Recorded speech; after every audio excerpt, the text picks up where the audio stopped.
তেল চেল আনিছে আপুনি?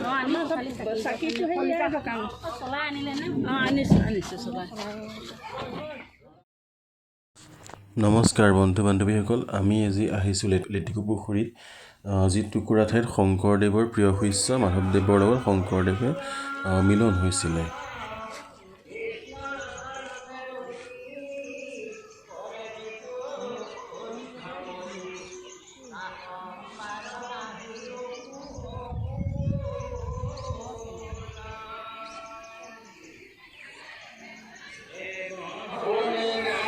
মাধৱদেৱৰ লগত জড়িত এই স্মৃতিসমূহ দুটা ভাগত সিঁচৰিত হৈ আছে বা দুটুকুৰা ঠাইত সিঁচৰিত হৈ আছে।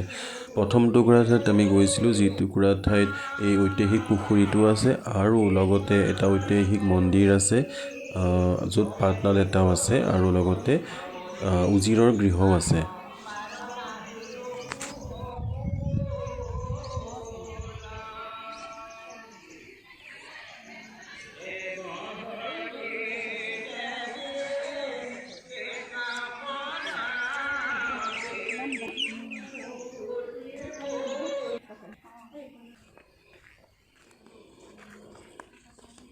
এয়া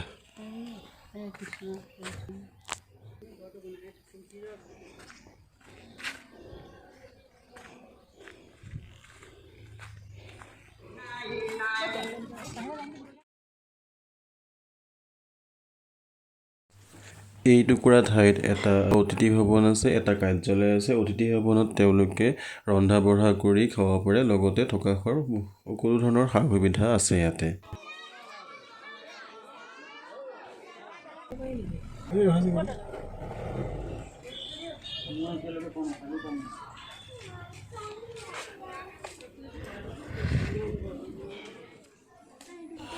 এই টুকুৰা হৈছে মাধৱদেৱৰ লগত জড়িত দ্বিতীয়টো স্থান, য'ত উজিৰৰ পানী খোৱা পুখুৰীটো আছে, মাধৱদেৱৰ জন্মভূমিটো আছে, উজিৰৰ টোলখন আছে আৰু অলপ ইয়াতে বিভিন্ন ধৰণৰ চিত্ৰ প্ৰদৰ্শন কৰি থকা হৈছে। উজিৰৰ পানী খোৱা পুখুৰী আৰু গা ধোৱা পুখুৰী বেলেগ আছিল আৰু ইয়াতে শংকৰী কলা কৃষ্টি সংস্কৃতিৰ প্ৰশিক্ষণৰ কেন্দ্ৰও আছে।